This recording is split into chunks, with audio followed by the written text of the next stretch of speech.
Alright, so we have this Grand Design Reflection bunk house, fifth wheel, and it's got a dead 12 volt house battery. So we're going to get that swapped out with a new lithium ion battery and see how well it does. Alright, hey everyone, this is Nate and this is the Nader Tater channel. Today I'm going to be installing this lithium ion 12 volt battery in my friend's camper. He has a fifth wheel camper that has a lead acid battery that is dead or dying and is up for replacement. Now I got lucky because LiTime reached out to me and wanted to provide this battery for me for free for testing, so that's what I'm doing. They're not paying me for this video. So I'm going to take this out, I'm going to show you it, I'm going to install it in the RV and I'll show you that, and then we will see how well it performs. Now let's unbox it real fast and just look at the specs before we go and install it. Alright, so the packaging is pretty good. You have a sealed envelope here with manuals and stuff, and then you have your hardware. These are just your little threaded bolts for the post, and then inside here we have our battery. Alright, you can see this battery. Let's pull it out. Alright, now of course the beauty of these batteries is that they are lightweight. So this is like 24 pounds or something, so it's definitely something that you can handle easy. You know, a lead acid battery this size would probably be over 2 times more weight, probably like 60 pounds. So this is technically, I think, a group 31 size battery, but obviously, you know, group, I think 24 is very similar in size. So you can look, but this will fit a lot of the standard large 12 volts size things. Now, just to get this out before we get too far, is even though this looks like a regular lead acid battery, this is not a starter battery. So that's the one use case you really cannot use lithium ion batteries, is a starter. They're not able to have that super high cranking amp for the duration needed for cranking. So this one is labeled as a 12 volt 100 amp hour battery. A typical lead acid might be something like 80, 90 amp hours, so you know, a little bit less capacity than these. But then this one has their max capability, and that compares to their other one, which is a 12 volt 100 amp hour, but the non-max. This one has a 2C discharge rate, which means it can discharge 200 amps continuously versus 100 amps continuously. So in general, this type of battery would have a 100 amp continuous discharge and charge rate. This one specifically, because it's the max, has the 200 amp discharge rate.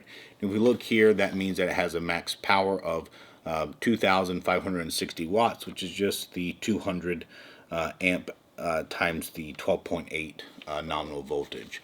Alright, so it comes with the little screws here with the washers to capture your cable connection there.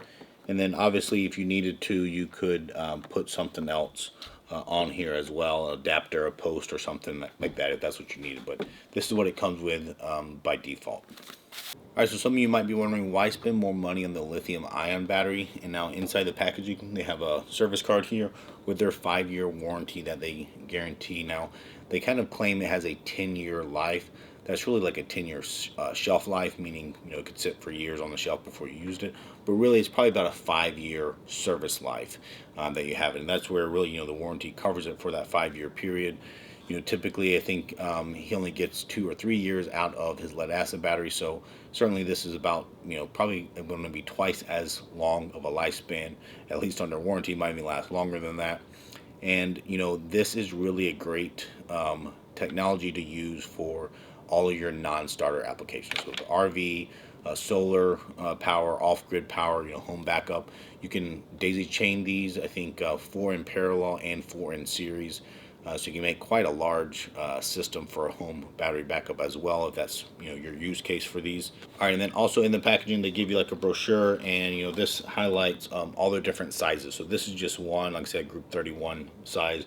But they make the longer ones, they make the wider ones. They have 48 volt.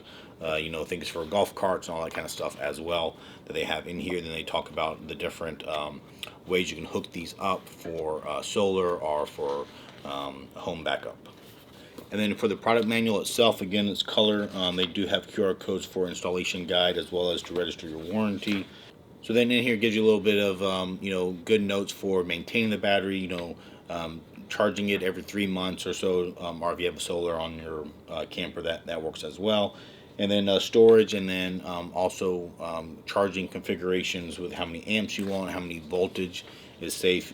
Most of the chargers do have specific settings for lithium ion versus AGM versus lead acid, so you do want to follow that to make sure you're charging it at the right voltage for these things. And then they give you other details for what size wire you should have, as well as how to hook these up in series or in parallel, and ways to do that. So really helpful information here in the manual. All right, so we have this Grand Design Reflection bunkhouse fifth wheel, and it's got a dead 12-volt house battery. So we're going to get that swapped out with a new lithium-ion battery and see how well it does. All right, so up underneath here is the battery. Now it has this battery cover with the vent that comes up out to here. And then we have a solar charger that's hooked up to it as well. The solar charger is actually saying an error on it, and it's saying that no battery is detected because it's so dead. Right now, no lights or anything come on in the camper because the battery is so dead. It's an older lead acid battery. Here's a new one that's going to go in. It should be the same size, so hopefully it's pretty straightforward to take the cover off and replace the battery.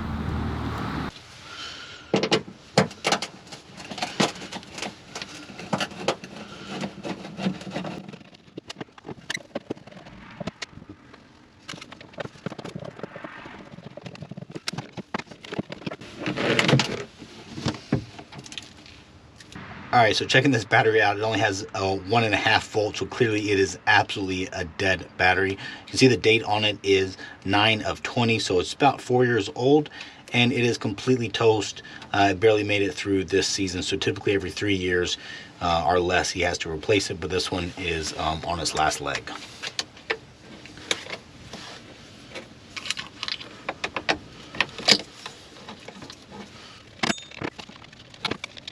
Alright, so we remove those. Now we can pick up this battery and pull it out.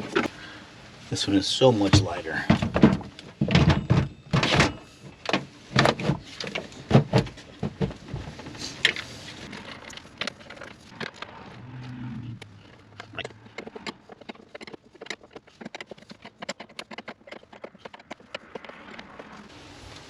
Alright, so that is secured and it's tightened down. If I look up at the solar charger, sure enough, it shows 13.2 volts. And we can see it's actually charging. And that's because we have the solar panels up there on the roof, and it is a little bit sunny outside.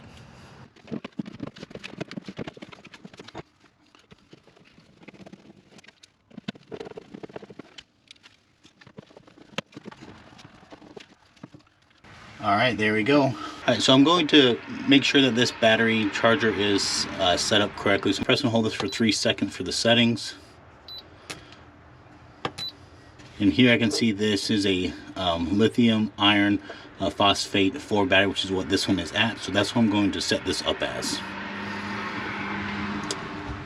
Alright, that will be setting up the correct charging voltage. Alright, so this one actually has 4 slides, but we're just testing it out and make sure that it works here. You can see this slide. He's inside there pressing that button to take out this this side slider here. This is the big one.